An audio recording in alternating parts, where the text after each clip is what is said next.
Hello guys, সবার কি অবস্থা? আসসালামু আলাইকুম। তো আজকে আমাদের আরো একটি ব্লগের জন্য আমরা উপস্থিত হয়ে গেছি। তো আমাদের কুকুরের বাচ্চাগুলো আছে, ওইগুলোর জন্য একটু কাজ করতে হবে শীতের সময়। তো ওইটার জন্য আর কি একটা ভিডিও বানাবো, আমি ব্লগ ভিডিও। তো আপনাদের দেখার জন্য অনুরোধ করছি, আসেন আমরা এখন শুরু করব। তো গাইস, আমাদের কুকুরের বাচ্চাগুলো শীতে একটু কষ্ট হচ্ছে। তো এই কষ্টটা একটু কমানোর জন্য আমরা কিছু কাজ করব ওদের জন্য। তো আমাদের ভিডিওটা আপনাদের সম্পূর্ণ দেখার জন্য অনুরোধ রইলো। আর যদি আমাদের পেজটাতে ফলো না থাকে, অবশ্যই ফলো দিয়ে পাশে থাকবেন। ধন্যবাদ। তো প্রথমেই চলে গেছিলাম বালু আনতে। আর সুপ সাব্বির, ওর নাম হচ্ছে সুপ সাব্বির। তো আমার খুব ক্লোজ ছোট ভাই। তো আমরা লাল বালু আনার জন্য ব্যবস্থা করতেছিলাম, লাল বালু এবং সাদা বালু দুটা মিক্স করে দিব এখানে। তো ফার্স্টে যাওয়ার পরে চাচা আমাদের চিনতে পারে নাই।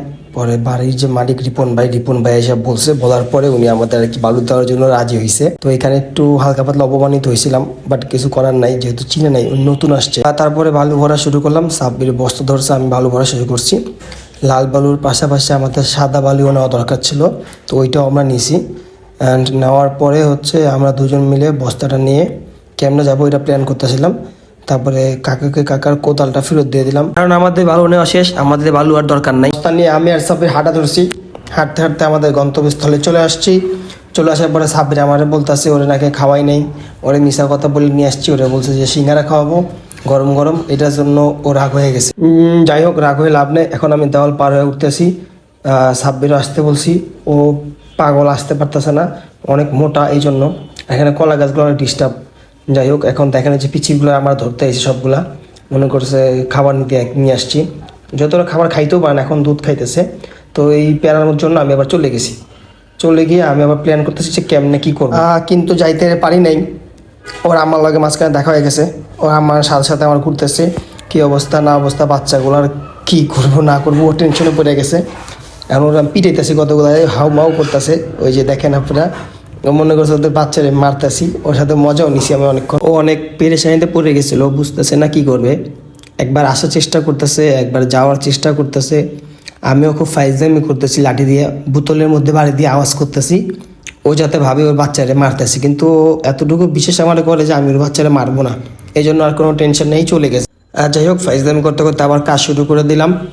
সাব্বির পাশ দিয়ে আমাকে বস্তাটা দিয়ে দিল, আমি বস্তা নামে বালু দেওয়া শুরু করলাম। পরে হঠাৎ বুঝলাম যে জ্যাকেটে ময়লা লাগতেছে, পরে আম্মা আবার বাসায় গেলে গাড়াইবো, এই জন্য আবার জ্যাকেটটা খুলে নিছি, খুলে আবার কাজ শুরু করছি। এর মধ্যে আমাদের ছোটো ভাই আছে একটা পেকু রিফাত, ও আবার নেটের কাজ করে, নেটের অফিসে। আরেক বাড়িতে লাইন দিতে গিয়ে নাকি কি আকাম কুকাম করছে, এটার জন্য আবার বিচার আসছে। ওর অনেকগুলো প্রবলেম আছে, তার মধ্যে উল্লেখযোগ্য হচ্ছে ও দাঁত মাজে না, এটাও সবচেয়ে বড় একটা সমস্যা। আর গোসল ঠিক মতো করে কিনা ওটা বলতে পারি না, শীতের দিনে সম্ভবই না। যাই হোক, পেকু রিফাতকে আমরা পরের ভিডিওতে অবশ্যই দেখাবো, এটা শিওর থাকেন। এবং আমাদের যে বালু আনছি, বালুতে আমাদের কাজ হবে না, আমাদের বালু আরও লাগবে। এখন সমস্যা হলো যে যেইখান থেকে আনছি ফার্স্টে, ওইখানে আর যাওয়া যাবে না, কারণ হচ্ছে গেলে আবার বিচ্যুত হয়ে যাবে। আরেকটা ছোট ভাই আছে চাবাড়ি মাসুদ, ওর আবার জ্ঞান বুদ্ধি একটু ভালো, কারণ আগে চিন্তাই করতে, এখন ভালো হয়ে গেছে। কারণ হচ্ছে ওর বাবা আবার ওই যে কেরানীগঞ্জে মালয়েশিয়ায় থাকে, মালয়েশিয়াতে বের হইলে ওই আবার আগের জায়গায় চলে যাবে। এখন আর কি রেস্টে আছে, যেহেতু ওর বাপ মালয়েশিয়া আছে। এখন বালু নিয়ে প্ল্যান করতেছি। এই হলো সাব্বির, ছোটটা সুপ সাব্বির। ও আমারে বলতেছে, ভাই নাস্তা খাওয়ানোর কথা কয়ে তুমি নিয়ে আসো সিঙ্গারা, তো দূরের কথা সিঙ্গারা আলু খুঁজে পাইলাম না। এখন আবার বালু নিতে হইব, তুমি আমার এটা কাম করাইতেছো কিন্তু খাওয়াইতেছো না। এখন ও কুত্তার প্রতি ওর কোনো মায়া দয়া নাই, ও টার্গেট একটাই, খালি খাইবো। আমাদের আরেকটা বড় ভাই আছে টুপি সুলেমান এবং খিচুড়ি সুলেমান, দুইটাই। হ্যাঁ, ভাপড় দিয়ে ফিটিং দেখালি খাওয়াইলে ওর কাজ।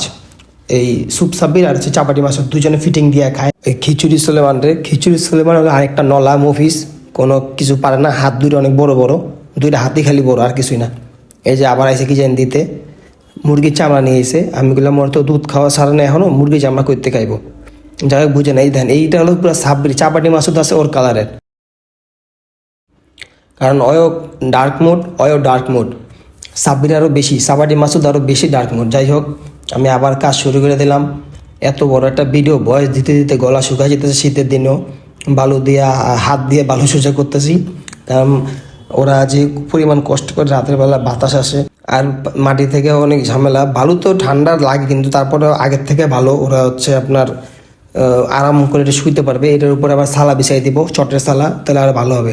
এই যে দেখেন, এইটার ওজন প্রায় আধা কেজির উপরে, 1 কেজির মতো আছে। এটা সবচেয়ে বেশি খায়, আর চিল্লাও সবচেয়ে বেশি। তারপরে আরও আছে কয়েকটা, কালা কুদ্দুস, সাদা কুদ্দুস, আরেকটা তো আছে আওয়ামী লীগের ওবায়দুল কাদেরের মতো কাউয়ার টাইপের, ওটারও দেখাম, সমস্যা নাই। এই যে এটা হলো আরেক ভালুকের মতো, এটা ওজন সবচেয়ে বেশি 1.5 কেজি, দুধ খায় ডেইলি 2 কেজি, ঠিক আছে। ওরে ওই দেখেন ওই যে ওটা কোলে নিতে পারতেছে না, ও চিল্লায়। এখন ভিডিও দেখে চুপচাপ আছে, ভিডিও মোবাইল দেখলে সবাই ডরায়। ওর ওই যে দাঁত দুগলা হয়েছে, আবার দাঁত হয়েছে কয়েকটা, যাই হোক এটা সবচেয়ে ভালো, এটা ছেলে। ওরা ভাই বোন মোট 8 জন। ওর আম্মাটা অনেক ছোট, তখন ওই 8টা পেটে নিয়ে কেমনে ঘুরছে কে জানে। যাই হোক 8টা বাচ্চা দিছে, আল্লাহর রহমতে সবাই সুস্থ আছে। 8টার মধ্যে হচ্ছে 4টা মেয়ে 3টা ছেলে। ওদের এনআইডি কার্ডের জন্য অ্যাপ্লাই করছি। এনআইডি কার্ড না, জন্ম নিবন্ধন আসলে অ্যাপ্লাই করব। তারপরে ওদের সবাইকে আমি যে কোনো একটা ভালো রাজনৈতিক দলের সাথে সম্পৃক্ততা আছে আমার, নাম বলবো না, ওদের দলে ঢুকাই দিব এবং চাঁদাবাজি করব। আল্লাহর রহমত যদি আল্লাহ সবাই হয় আমার উপর, তাহলে আল্লাহর রহমতে চাঁদাবাজি করব এবং এলাকার মধ্যে একটা আতঙ্ক সৃষ্টি করব। যাই হোক এখন দেখেন বেলি ড্যান্স, কুত্তার বাচ্চা এগুলো না, কিন্তু আমার হাতেরটা কুত্তার বাচ্চা ওইগুলো এমনি আইছে। পরে ও ঘ্যাঘ্যাঁ করতেছে, এই জন্য ওর দিয়ে ফোন দিতেছিলাম 999 যে ঘ্যাঘ্যাঁ কেন করে। যাই হোক এখন আমার কাজ প্রায় শেষ। এখন আমি এমনি টপ খাইতে পারি না, তারপর ট্রাই করতেছি। মজার ব্যাপার হলো আমার পায়ে একটু প্রবলেম আছে। এই যে দেখেন আমি ল্যাংরা বলতে খোড়া একটা ব্যথা পেয়েছি, ওই জন্য আর কি খোড়ায় চলতেছে। এখন আবার সাব্বির আসছে, সিঙ্গারা খাবে, এখনও সিঙ্গারা কত ভুলে নাই। পরে ওরে নিয়ে অনেক ঘুরেছি ফিরেছি, লাভ হইতেছে না। যাই হোক পরে ওরে সিঙ্গারা খাওয়াইতেই হবে আমার। কথা আর আজকে না বাড়াই, আমাদের ভিডিওটি ভালো লাগলে অবশ্যই শেয়ার দিবেন, না লাগলেও শেয়ার দিবেন, কারণ ভিউ নাই, মেজাজ খুবই খারাপ।